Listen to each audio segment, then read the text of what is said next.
Carol, so good to see you. Oh my God, this is our third round together. And what Yes, a great time to have this conversation where there's so much polarization going on in the world. And I thought yes, it's such an amazing time to bring your knowledge. You've been studying the course for so many years, has been your entire career. And I think we can really use the deep teachings of the course and, mhm, because of the all we facing, especially in the United States. And first of all, I yeah. want to thank you for your time. You're always so generous with your time, and I know you have a lot going on in your life right now, looking for a new house. And I just want to say thank you for being so kind and generous with your time. Well, you're very, very welcome. After all, that's sort of my reason for being. It's like I subscribe to the we're here to be truly helpful adage, so to speak. So I manage to just juggle a lot of things, and I try to do as many of these as I can. Awesome. Carol, we have a lot to cover. Let's jump right into it. So, Okay. for a while, I have noticed how we can literally be standing in a grocery store next to somebody and have a completely different experience of the world. Of course. Now, after elections, with all that's going on, even more, like I look at the world like, wow, things are falling apart, crumbling, new things are coming, so there is enthusiasm and optimism, hope in me Hmm. 99% of the time. And I know sometimes I get out of alignment, Hmm. and the contrast is strong now when I'm out of alignment that I feel that I'm like, whoo, I am not in love, I'm in fear. So more Hmm. than ever, we can be standing next to somebody or even being in a table with friends Hmm. where the contrast of how we perceive the world, I think the contrast is bigger than it has ever been. Are you having that experience as well? It's like, well, I understand what you're saying. It's like my perspective of the world has sort of remained as it has been. In other words, Right. it's not been altered in some way, but absolutely, it's like we see what we expect to see. In Mhm. other words, we kind of see the world out of our own lens. And if the important part is to realize, how do these lenses get created in the first place? In other words, and it's just pure projection. The things Yes. that we have learned about ourselves, many of which, of course, are completely false. We don't know that, but they are. So that colors, in all kinds of ways, negative ways or fearful ways or something like that. But because we don't understand how this works, we think what we're seeing or hearing is some kind of an objective, true reality, Yeah. rather than I'm doing a mirror, mirror on the wall. Yeah.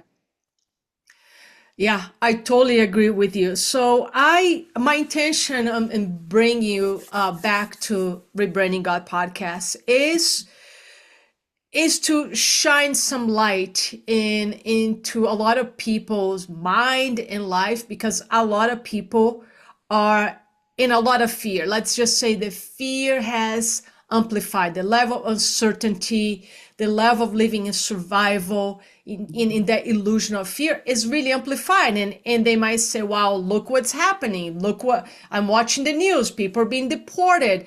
We are, all the prices are going to go up with the tariffs. So there's a lot, they can justify the fear in many, many, many ways. And I don't want to deny there are a lot of people that might be not might are in true survival if they cannot put food on the table, if Right. they cannot send their children to school, get free education. I get that there's that it's real in this physical world, I Yeah. guess. So based on the teachings of the course, what is the most important teaching that we could bring right now for the people that are really, really caught in the fear, in the Well, survival? I think it would be not just for the people who are caught, but for people universally to Yeah. understand what nobody usually teaches us in any sort of a school situation, unless it's advanced physics or something like that, which is the world we see is basically a projection. And you go, it is not. It's this big solid world that was here before I got here. It's like, that's what we're taught. That's not what's so. So if I can realize I am literally seeing out here as the world, an out picturing of my state of mind, of the flow of thoughts. And if I feel guilty and if I'm afraid, the world I'm going to live in, quite literally on a daily basis, is going to be anything from ghastly to annoying, kind of on the spectrum someplace.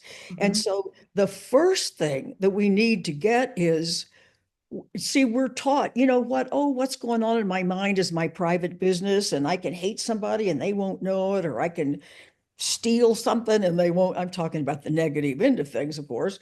Um, and nothing could be further from the truth, because all of that is going to show up as elements and circumstances and the quality of life in general and the way we appear to be treated by other people. Mhm. So we've been taught, oh my gosh, we're just the victims of stuff that happens. And if I can't put my barriers up, so that has to be flipped 180 degrees.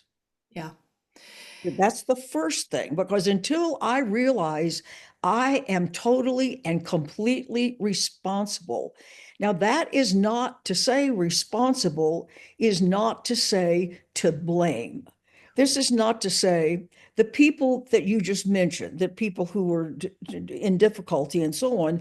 This is not to say, well, it's your fault that you're Right. having this problem. It's a lack of awareness of how life works that's causing the difficulty. Does that make sense? 100%. In fact, I think if there's one crucial teaching that I wish could get into everybody's mind and sink as truth is what you just said, is that the world is a projection of us.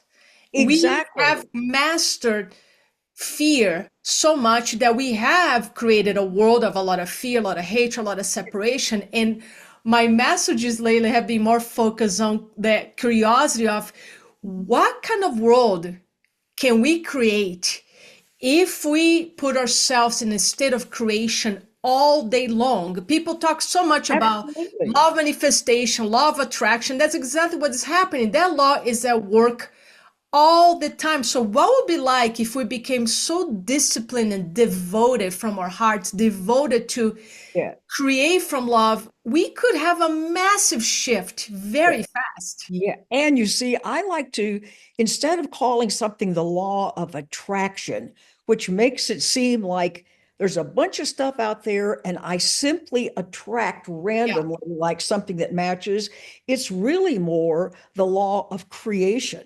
In I other agree. words, it's I must recognize that the thought processes in my mind as a constant stream are constantly creating in that moment. It's not like I'm going to think this today and then this is going to happen in 2 weeks. It's like Yep. everything is we've been taught that cause and effect is linear. Like I'm going to experience now because of what happened when I was 2 or what happened in the office yesterday. It's like, if that were the case, we'd be in trouble, because what am Yeah. I going to do about stuff that's gone? But if I Yeah. realize that cause and effect is vertical, and Hmm. that the processes and the thoughts and the attention, where my attention is placed now, is causing my experience in general now, then we would become much more thoughtful. In Yeah. other words, we would not do what people are doing, like, let's just use the Middle East as a big example. Hmm. Each side, the Jews and Arabs have been hating each other since Old Testament days. Yeah. There's not new information. And each one desires the worst for the other. Yeah. So, what they don't realize is each party is calling down the disaster on their own heads, Yeah. because what you want for someone else, the universe doesn't know about the for someone else part. It's Mm. like, it's going to happen to us. And Oh, until we get that, where it doesn't matter what else you believe. What a great point, and you've made it so clear. They're wishing each other the most harmful things, so they keep attract creating that. And I love, by the way, Absolutely. thank you for correcting. I myself have trouble with the term law of attraction because I think it has been so overused and Yes, also has been taught not correctly because it makes exactly. people believe that they are attracting things, and what we Yeah, really creating is the state of peace, of yes, joy, of love, because that's what ultimately yes. everybody wants. So Of that's course. what we have the power to focus on. So I love that you made the corrections. The law of creation, that is a work all the time. Exactly. It's not like we go, I'm going to flip a switch and now I'm going to create. It's like, no, 24/7, the focus of our attention. And you see, the blessing in knowing this is, oh, okay, well, I've got one of two choices from which to choose.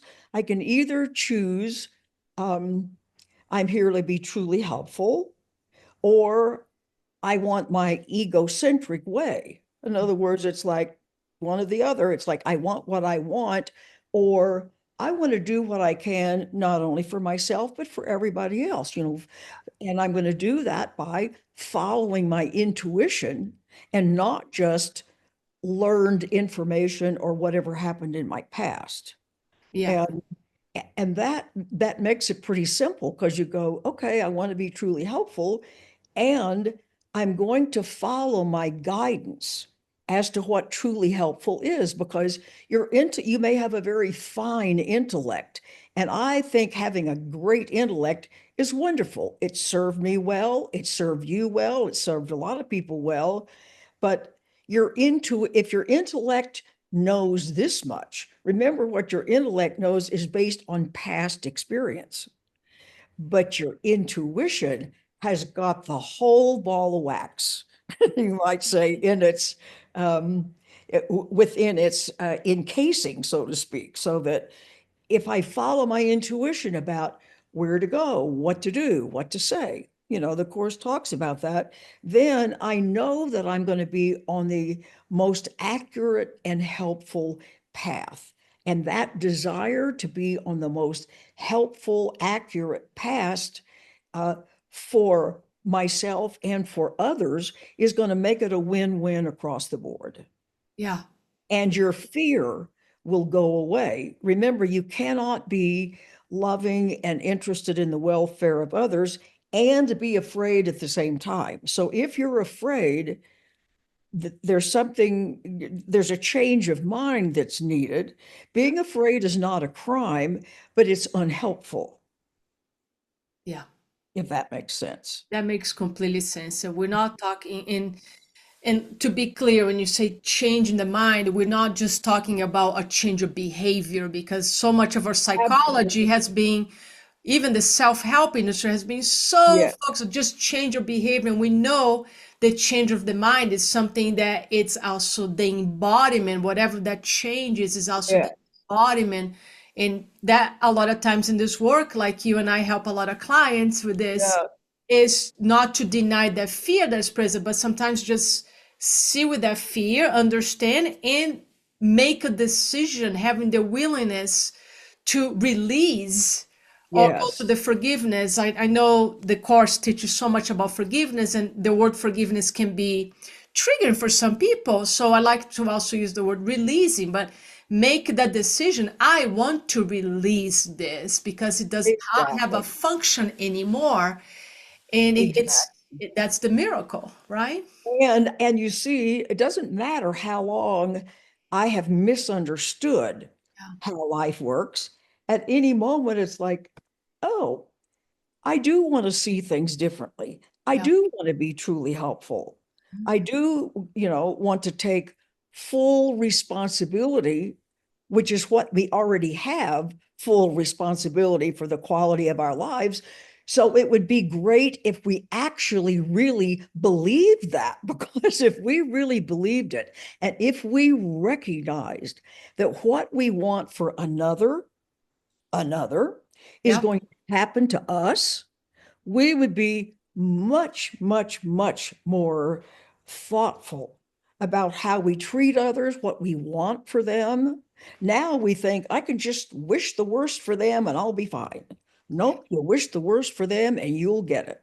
I love that you brought this up because I think this is one of the deepest teachings also that I know if people really understood first, like we talked a few minutes ago, Mhm. understood the power of their thoughts, how that, you know, it's creating their reality. But Yes. also the people who are so caught in polarity, like us versus them, like they are the bad people, I am not. So one of the deepest teachings of the course says all attack is self-attack. It, of course it is. It's exactly So right because what let's go we're deeper there. what we're seeing, and this is such an important part of this for the undoing of our confusion, is what we see in others is a projection of what we fear about ourselves.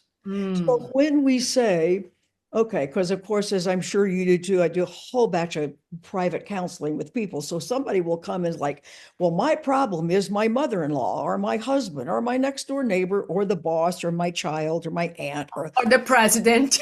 yeah, or the president, absolutely, or the other side of the aisle, That's Republican, right. when you aren't on right offhand, and you go, they're causing the problem. It's like, no, they're reflecting. So you might say, okay, this party, whether it's a person or family member, a party or whatever, they're so mean or they're so stupid or they're so uncaring or they're so whatever it is. It's like what they do not realize is, and they say, and because they're so weird and uncaring, I'm suffering as a result of this. In other words, I'm having a problem because of how they are. It's like, nope, whatever it is we accuse them of is what we're actually accusing ourselves of. So my problem person or group of people is more or less entering our lives as a mirror on the wall. Yeah. And they're mirroring for us what we believe about ourselves, fear about ourselves. And the tricky part is some of the things we feel and fear and believe about ourselves, we're so it's such an uncomfortable thing. We've kind of shoved it into unawareness so Mhm. that we don't even know what we think about ourselves. In other words, it's like, so you might say we're kind of running the factory without knowing what buttons, we don't know what our machinery is doing because we don't know how we're pushing the buttons. But when somebody says, my mother-in-law drives me crazy, and I'll go, so what is it about your mother-in-law that you don't like? Well, she's so selfish. And it's like, all righty, let's look and see. Have you ever once in your whole life been selfish? And Mhm. it's like, well, yes. And so I'll have people, and this is the book that I'm about to write if I ever get myself moved in, is like to say, okay, well, if you've ever been selfish, okay, so bring an instance in your life into your awareness, where now in retrospect, and possibly perhaps then, you realized your response or your position was selfish. I said, now don't tell me what it is. I don't want to know anything about it. I just want you to call this instance up in your mind where you were the selfish one. And so 100% of the people will say, and I'll say, did you have any other choice Yeah. under those circumstances but to behave the way you did? 100% will say no. At that moment, with that sense of threat or that sense of upset, being selfish was the highest and best of which they were capable. And Yeah. so I will say, you cannot condemn yourself when you're making the highest and best choice you are able to make at that moment. So it needs to be downgraded from a crime to a mistake. Yeah. So it was a mistake to be selfish, but it was not something to feel guilty about and now project that out there indiscriminately into the world. Mhm. And it just makes all the difference. You can just watch the bodies relax, and there's sort of the concern in the face can kind of relax. You mean I'm not guilty? And because obviously punishment and guilt are a package deal. So if we honestly believe we're guilty, we're going to call down punishment on our heads through one means or the other. And now we're going to think the world did it to us. Nope, we do it to us by our lack of understanding about how we operate. Does that make sense? Makes total sense. And for me, once I learned how guilt plays out and how guilty has to move, so we project our guilt in the form of judgments, criticism, or anger, or fear. And once I understood what was happening, it Mhm. it was a life change for me. Mhm. And you see, it's like, as with everything else, we think if I export my guilt Yep. onto you, oh, then I don't have it anymore. They don't realize, oh, but what I give, I have more of. So the more guilt that I want to see out here, the worse I will feel. So you look at what happens in the world, in this country or any other country, and each side, let's say of the political divide, is seeing all these things that are wrong with the people over here, having no idea that both sides are projecting their own stuff on the other side. So as long as it's going to be a matter of let's see how much better we are than the other side, we'll just go around in circles getting nowhere. Yeah. Absolutely nowhere. Nowhere. And one practice that has really helped me, and I want to share because I think it can be very helpful for the audience. One practice that has helped me is that anytime, because I made a commitment that I want to be in a state of creation, so I don't want to sit in any circle and judge anyone, meaning Absolutely I don't not. want to attack anyone. And Yeah. yeah, when I can catch myself, even my own thoughts, because there's no different thinking or speaking, if Mhm. I have any thought of judgment around somebody, I had this practice where I ask myself, how am I holding arrogance right now? Because if I say that person it's wrong Mhm. and I'm right, I know I'm in a place of arrogance, Absolutely. which is Absolutely. a high quality of the ego. And when I do the exercise, every time it dissolves because I turn around. I'm like, wow, where am I holding arrogance? What is my fear? Because it's only fear Yeah. that's going to make me arrogant.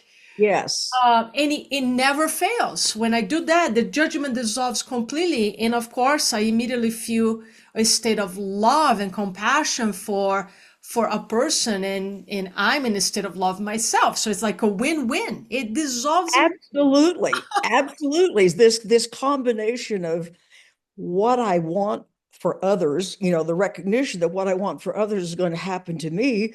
So it's like if I stay in the I want to be truly helpful lane, you cannot be judging people or hating them and wanting to be truly helpful at the same time. You've got to choose one or the other.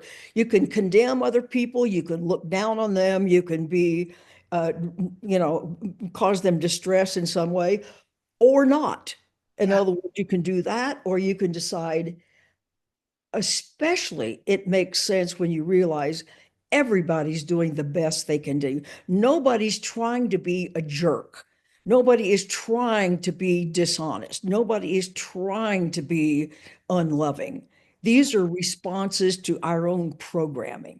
that's right. So when I realized nobody's trying to transgress, you might say they are too. They deliberately climbed in my window and stole my jewelry. It's like, well, but it's like they're bound by what they believe, that sense of inadequacy, the sense of lack, which just can drive people to anything.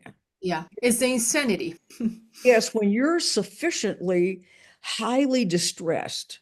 Yeah, And remember, you've turned off probably, your thinking brain, and you're now in survival mode. When we're in survival mode, we've turned off part of the brain that allows us to go, is this a good idea or not? It's like we're driven at that point. yeah, it's it's something, eh, yeah, I observe for many years now, and especially now, most people are living in a state of survival when there's no need. I always say if you have shelter, you have food, you have people in your life, that survival is completely irrational, and people cannot be in a state of creation and survive at the same time, just like it's you either a state of love or in a Exactly. state of fear. Mhm. And at the same time, it seems like there's a function there, because even though people can read the books and Mhm. watch the workshops or the seminars, there's almost like an addiction to stay in that state. And I know it's unconscious, they're running a Yes. program, but at the same time, there's a part of me sometimes that wants to shake everybody. Listen, we can change everything so fast You if bet. you're willing to change your mind and to see the world differently, to see the world through the eyes of love, and forgive, especially that brother, that sister that you judge the most. So how what would you say, Carol, for the people who are like, okay, no, I hate this party, or I hate this president or the other one, and I I don't even know how to release. I can't forgive, I can't release. Like, what kind of advice you give to them? I would say if you choose not to change your mind Yeah, about the way you see things, then you're sunk. In yeah, other words, in other words, to have a different quality of life requires that you go, I wonder if there's some possibility that what I believe or the way I'm seeing things is not a crime and it's not a result of being stupid, but it's reading off the wrong map. In other words, if you're going to a new town and you don't know your way around, you could get lost because you don't know where you are. And so you need to kind of go back to a map like, oh dear, let's see, where am I now and where do I want to go? And in many ways, the course is kind of like a road map that kind of takes you by the hand and go, okay, recognizing that your thoughts literally create your outer experience, then help me change the nature of my thoughts, which is what the lessons are for. In other words, it's like if you focus on like I want to be truly helpful, Bill's little thing that was added in there. And it's like if you think, I really do want to be kind to people, I really do want to see what's right, and you just decide, this is my choice. Nobody's making me hate people. I've been brought up in a household where that's been modeled, or I've grown up in a household where people felt like they were lacking in some way. So I've learned that scarcity is the norm or something like that. What I want to do is to reframe that as something I've learned and not the truth. In other words, I want to go, is there another way of looking at the world? Is there something else in other words, it requires that kind of curiosity on our parts. And a lot of times the curiosity might not come until we are flat on our backs because nothing's working. yeah, In other words, it's like it would be good if we would go down the how does life really work path while we're still in good shape.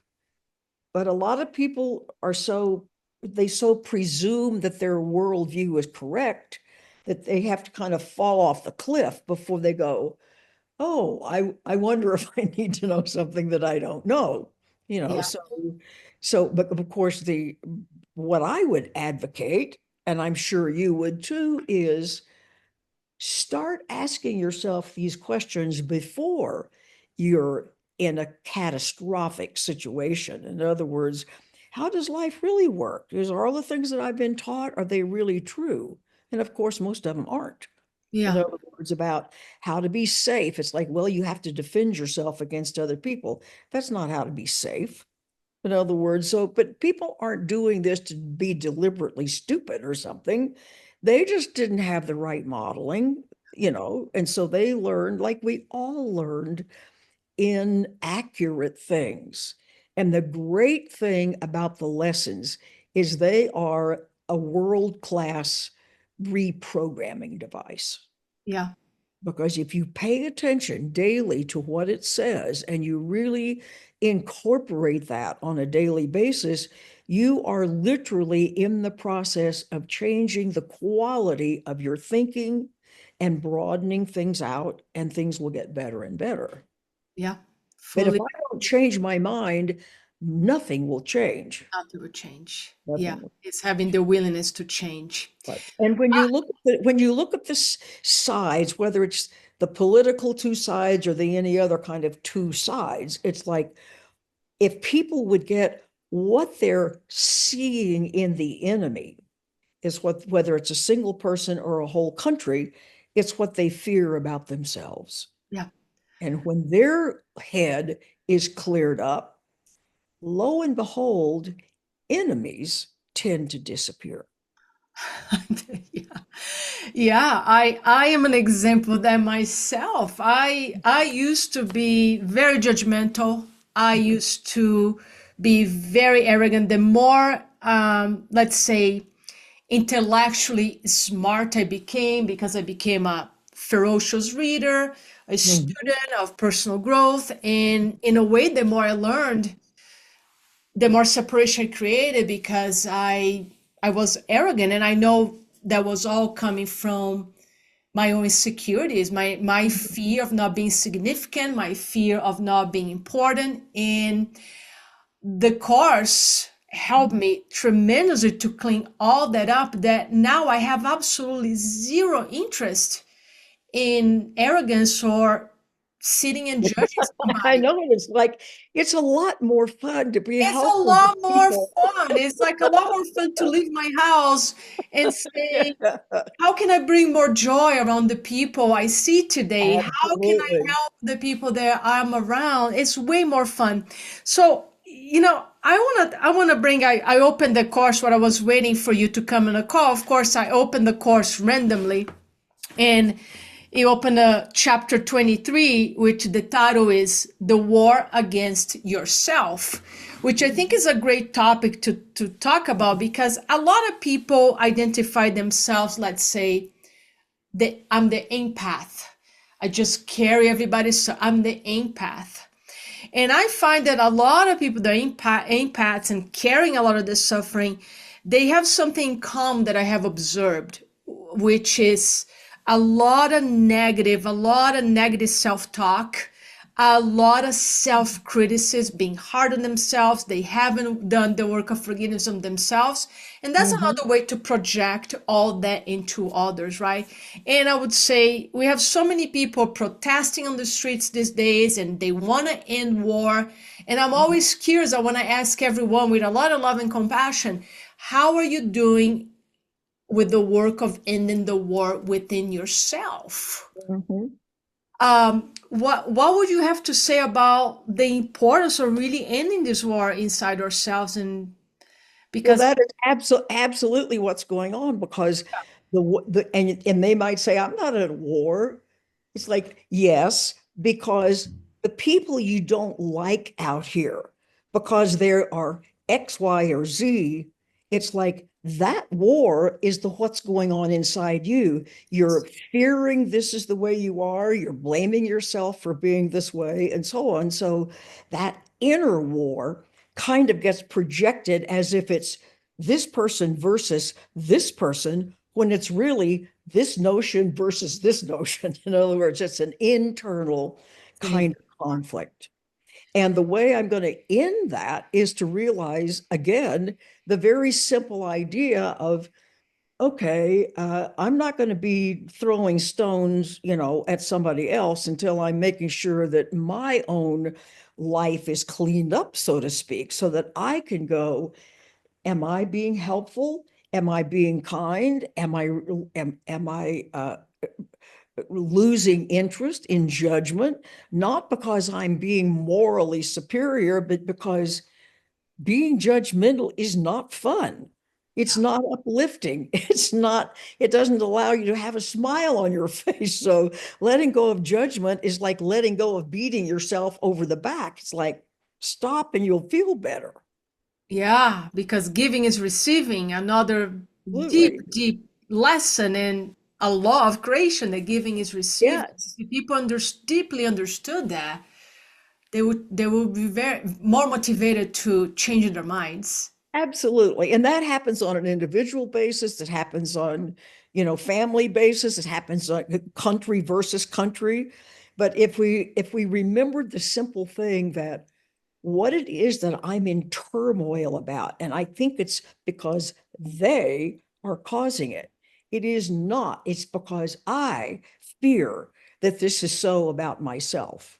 In other words, it's like there's something in the course that talks about the war with yourself or something like that. And it's like that's what's the war within ourselves gets projected to the war out here. That's right. That if the war internally ends, and I can tell you that when you decide to be truly helpful and follow your intuition, where's the war? I can't find a war anywhere in my life. Yeah. I can't find anything that doesn't work. I can't find any people that am not crazy about. In other words, I look around and I am hard pressed to find a problem. Yeah. And if I'm hard pressed to find a problem, that's not because I have some special dispensation. I've had to learn difficult things like everybody else. It's because when you really get to that point, that you really do find that the most fun and interesting, et cetera, thing to do is to be on the I'm here to be truly helpful path, then everything smooths out. And the big three, of course, that people have trouble with are finances, health, and relationships. Well, you can, through your own choice about how you're going to live your life, any of those problems will all disappear. They will vanish. I cannot find one problem that's a real problem in my whole life at this point. Yeah. Everything runs like clockwork.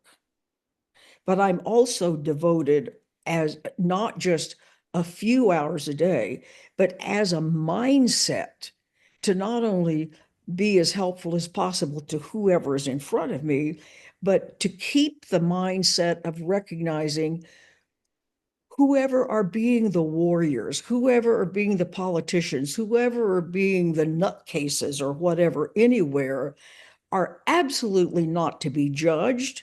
They're to be wished well and wished that they would change their minds enough to change their outer circumstances so that um, and there's no way that you can be afraid when you're busy wishing other people well. It's a complete impossibility. It's like can't happen. That's like light and dark do not exist at the same time. One Right. follows the other, but they do not coexist in any given one moment. So would you say, I love that you brought the word darkness, because sometimes, and that might be something that I need correction myself. Sometimes I say, yeah, there is a dark agenda. There is a dark group of individuals that really don't want us to uh, evolve or learn about this power of creation. So what would you say about that, Carol? Like I would never say that there's a dark group of people or that there's a dark person. agenda. Okay. Yeah, I would say there are people whose the distress in their lives indicates that they do not understand how life works. It doesn't mean that they're bad people, horrible people, mean people that should be thrown under the bus. It means they don't understand the actual principles that guide our lives. So it's really more a matter of somebody's, if you're here in Colorado and you decide that you want to go to Alabama, but you head toward Oregon, you aren't going to get to Alabama. Right. Well, that doesn't mean you're a horrible criminal. It means you don't understand about geography. You don't know where these two places are in relation to one another. So it's lack of understanding rather than being evil or criminal or something like that. And it also puts it in a situation where this is a lack of understanding to be corrected not something to be punished, because the more people are punished, the less likely they are to kind of decide to see things in a different way. Now they're going to be so armored and so shut down trying to, survive, that they're not going to be open to the kinds of things that will allow a better life.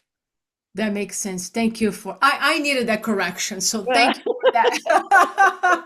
Yeah, Because if I put my attention on that, I am perceiving the world as that as well as like as the duality, the dark and the light, and I'm giving yes, room for yeah, for errors because that's not real. exactly. And Yeah. so rather than looking out and going, oh my gosh, look at what so and so is doing wrong over here, or what's the matter with these people that they don't understand? In other words, we're much better off to stick with, how am I going to create the best quality of my life, the most helpful way that I can be in the world now? And amazingly, all these other things in our daily life are going to take care of themselves. Yeah, I agree. And I'm gonna be a devil's advocate for a second because I know some people, especially a lot of empaths, listen to this and they say, yeah, I hear this and I still need to fight for the low income category, or fight for the women, or fight for this transgender, or fight for something. So it's interesting, the paradigm. They say, yeah, but I have to fight. What would And be you go, well, and I would say, would you be willing to reframe what's going on? And if they say no, well, then there's nothing you can do. In other that's words, right. it's kind of like, would you like to stop beating your head against the wall and maybe your head won't hurt so much? No, I'm going to continue to beat my head against the wall. It's like, well, okay, if that's your choice, you're not going to like the result. But it's like, if people are honestly saying, is there a better way to look at this? Could we reframe what's going on in a different way? And you see, it must be possible to live in this country and world where there appears to be a lot of discord and still be very happy and successful and safe, because regardless of what the overall picture may be, my life is my individual life. And the tenor of this individual life is determined not by what a crowd is doing. And you might say, yes, but you'll be overrun. It's like, no, it's like if you're keeping your head straight, then you're always in some inexplicable way going to be safe or protected, or your intuition is going to say, get out of here now, or whatever. The life is going to operate for you and with you if you're going to operate the way life actually works, which is, I'm here to be truly helpful. We're all in this together. Whatever I want for someone else is going to happen to me. Yeah, So as long as I'm operating on that path, and you see, I would I would not say this if I did not know for certain from my own experience, not from reading books, not from listening to other people, that this works. yeah, And, my parents were not particularly good parents. It's not like I had wonderful, appropriate parenting. I had to unlearn a lot of stuff. And you know what? I'm not sorry about that at all. It's fine with me now that I had a father who didn't want any kids. yeah. He was married before and had one daughter to whom he was totally devoted. And I remember my mother saying, your dad really didn't want any kids. Mm, It's like, well, I sort of picked that up. He was not mean to us or anything else. He was disinterested, yeah. And so there are a number of things that I'm going, that's served me well, Hmm. to be in a situation where so many other people are in. Because if I had never had any difficulties or problems or things that had to be dealt with, then I should not open my mouth and say a word, Yeah, because I wouldn't come from a common experience. But I know how much the focus of our attention creates the quality of our lives, no exception. Yeah. Yeah. Thank you for that. And I agree with you completely. The course in miracles, it's a map. It's an Yes, it is a incredible map. method of unlearning, like you said, all our behaviors or beliefs or perceptions that we learn in childhood. And the Yes, course gives us a great guide that might be hard to understand in the first read. So we always say just keep reading and trust the course will work on you. And absolutely, that was because the it's case. not an intellectual work to be understood. And if anybody, and I will say to people, go like, what? It's like, don't worry about the first 50 pages. That will make no sense to you whatsoever, probably in the beginning. But as you continue on, more and more and more, and it's like if you're really, really, really like swamped in the, with all of this, the last 5 chapters of the text pretty much puts it all together. Yeah. And then, of course, doing the lessons, it's important to know because we tend to think lessons are something you're supposed to learn. No, these lessons are something you're supposed to practice Yeah. on a daily basis.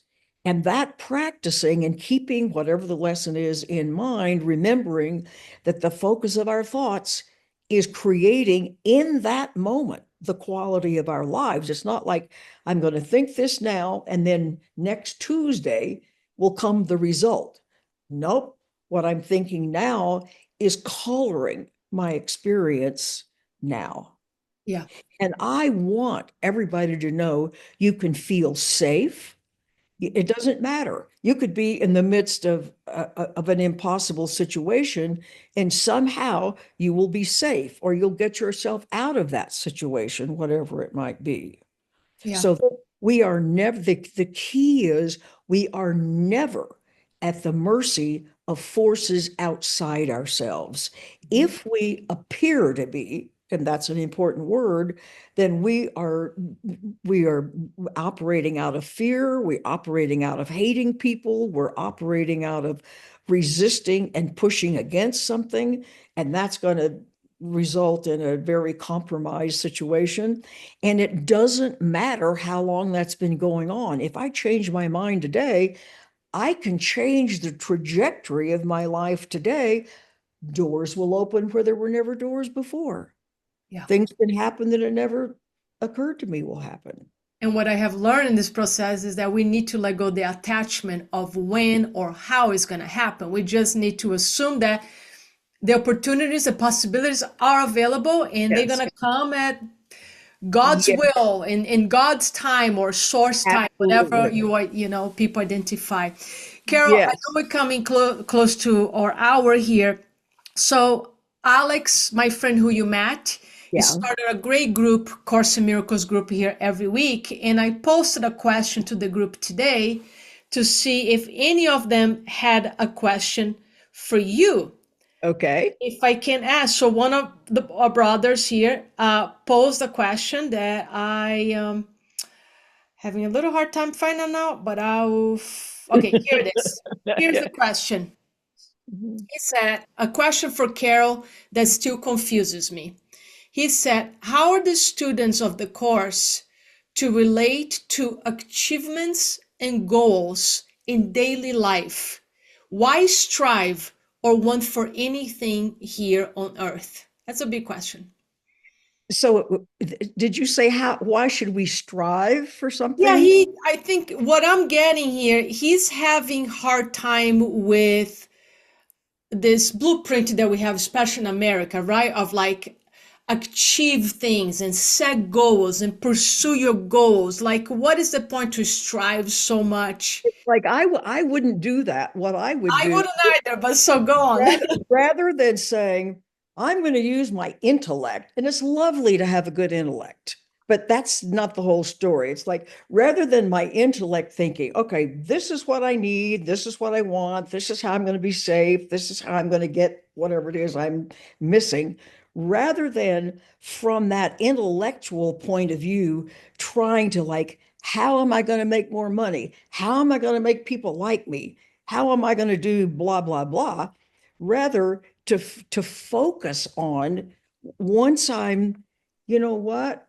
Rather than trying to solve it intellectually, it's going to get resolved as I change the focus of what's important to me, rather than the import of, I want my way in these things so that I will feel better and be happier and safer. It's like, well, go to the real source of happiness and safety and go, all right, your intuition is infallible if you will pay attention to it. And so on a daily basis, who knows? You might be led someplace that's going to get you a job. I'm going to give you an example of that. A long, long, long time ago, I had taught school for a couple of years, 3 years, and decided, okay, I don't want to do that anymore. So I'm going to go to Europe. I was very young, in my early 20s, for the summer and travel around. There was a little group of, through a travel agency, of about 14 people, ideal situation. So I came back, and the man who ultimately I married, and we were dating at the time, and we were attending a wedding.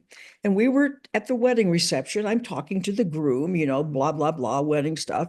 And he turned out to be a professor at MIT.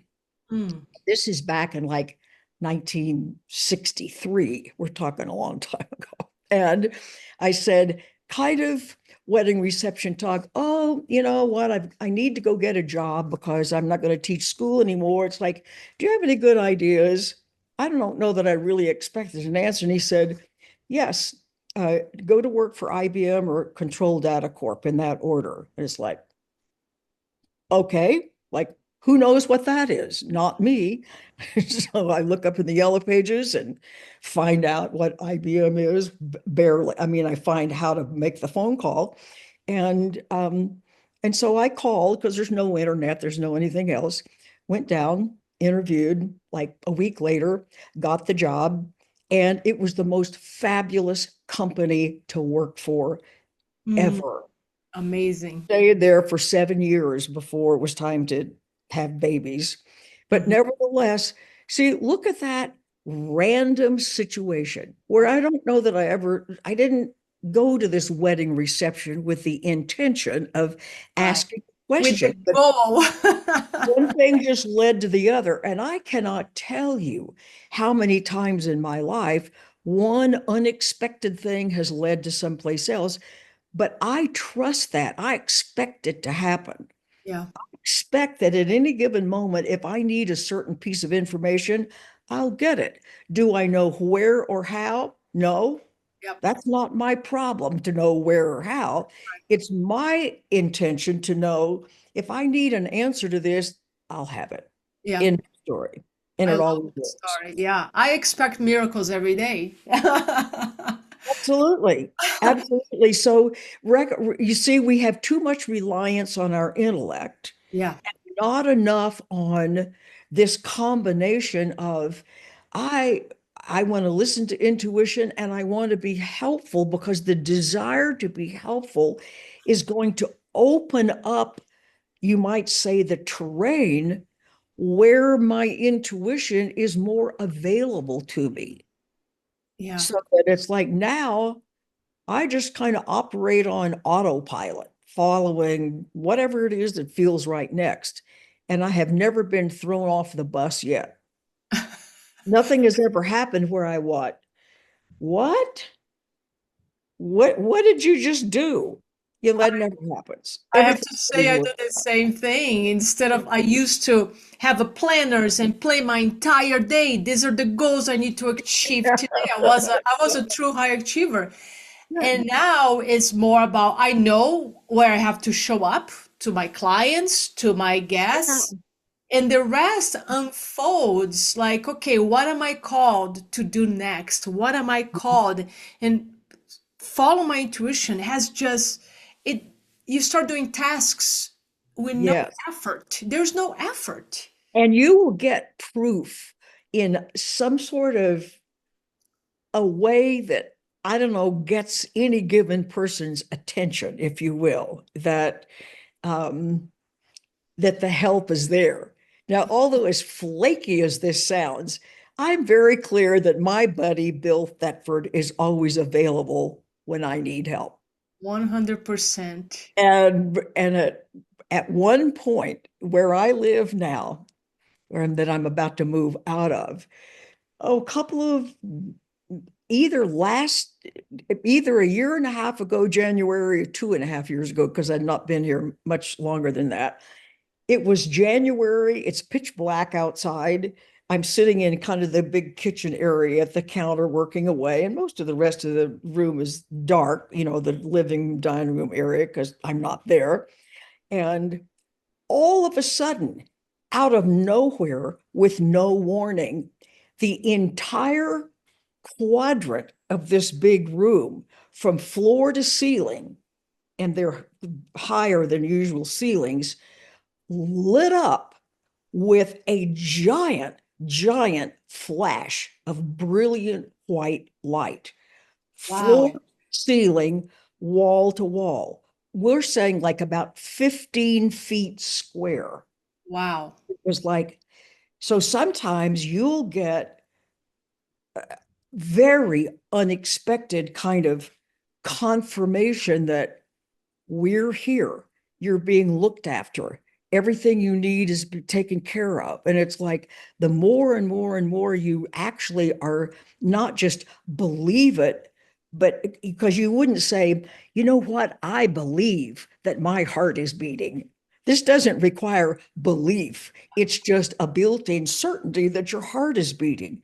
It's a built in certainty Yeah. we have help available to us, and it's going to manifest in all sorts of different ways.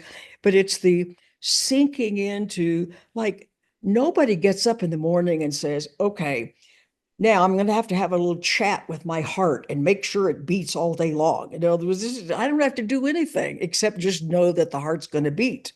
Yeah. I don't need to do anything except to know that I am beloved, I'm looked after, I'm taken care of.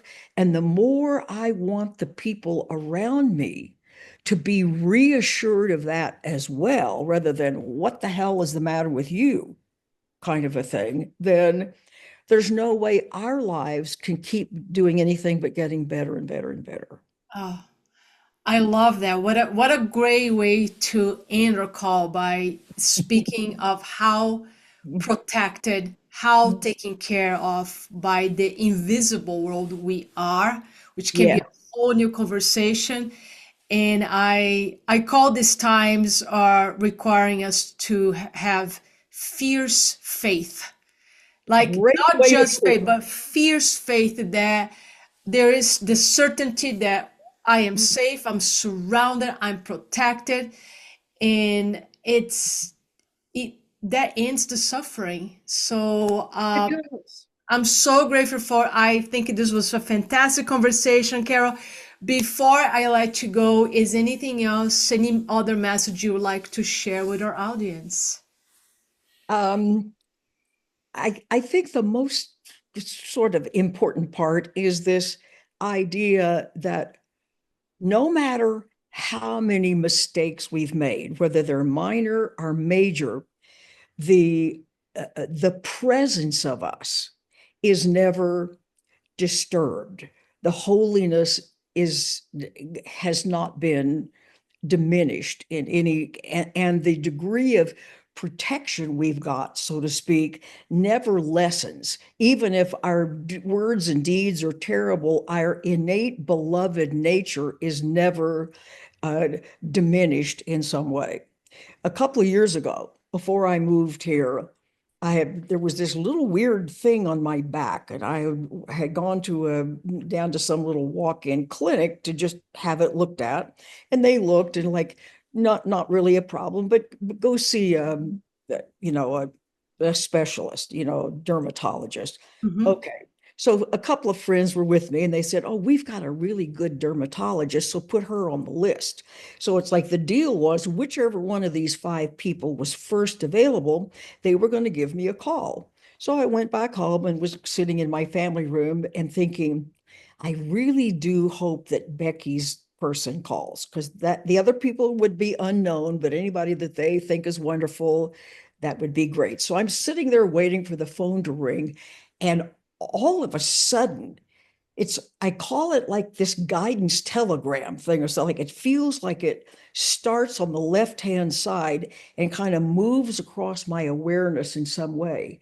And as I'm sitting there waiting and having that thought, the sweetest, softest, kindest quality of voice I heard I don't think I heard it out in the room. I think I heard it in my head. It said, it doesn't matter which one calls. Remember, I am the surgeon.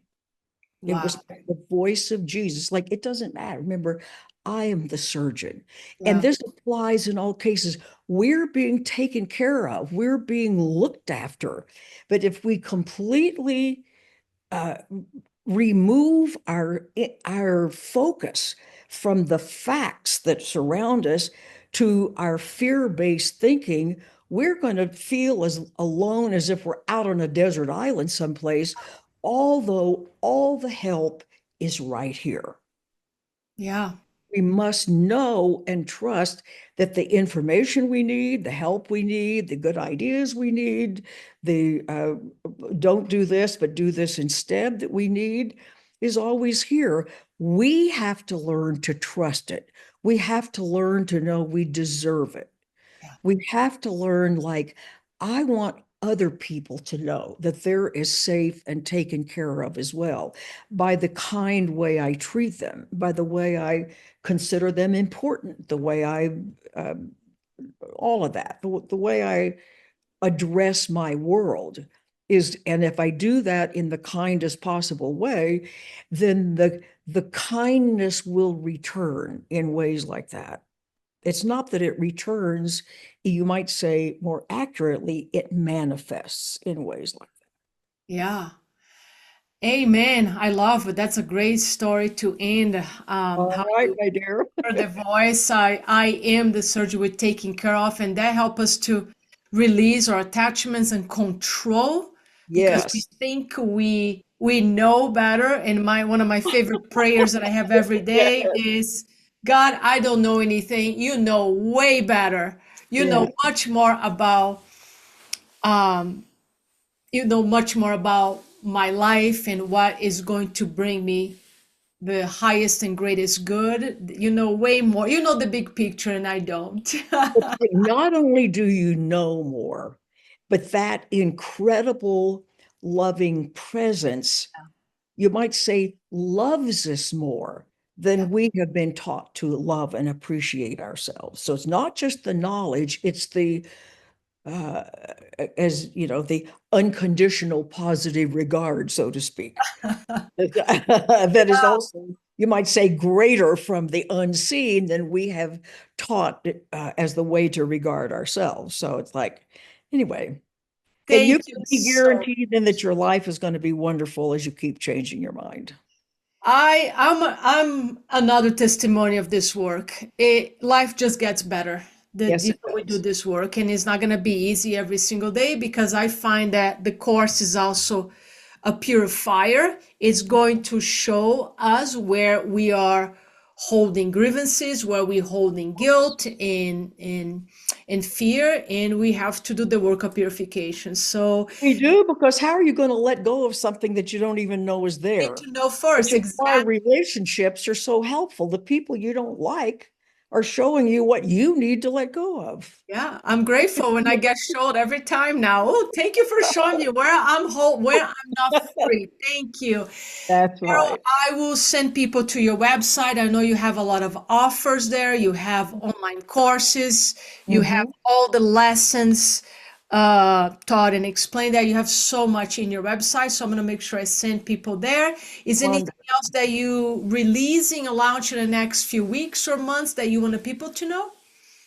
No, I'm too busy with a whole bunch of other things. And hopefully very soon I'm going to start to write this next book. And when Excellent. We I can't get wait. that finished, then yes, you must tell everybody about it. I can't wait. Thank you so much. This was such an amazing conversation, and I can't wait to have you back. Much love. Good luck in your house hunting, and I'll talk to you very soon, Carol. Much love to you. Thank you, honey, and bless all of you who listen. Thank you. Talk to you later. Bye.